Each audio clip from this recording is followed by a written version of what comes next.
कान्ताय कल्याणनिधये निधयेऽर्तिनाम् श्रीवेङ्कटनिवासाय श्रीनिवासाय मङ्गलम्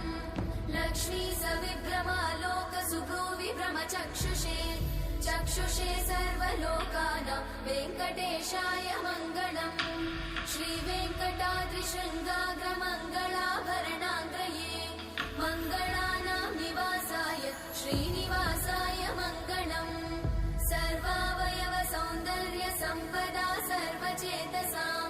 सदा सम्मोहनायास्तु वेङ्कटेशाय मङ्गलम्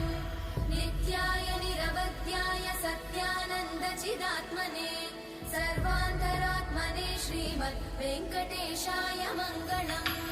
स्वतः सर्वविदे सर्वशक्तये सर्वशेषिने सुलभाय सुशीलाय वेङ्कटेशाय मङ्गलम्।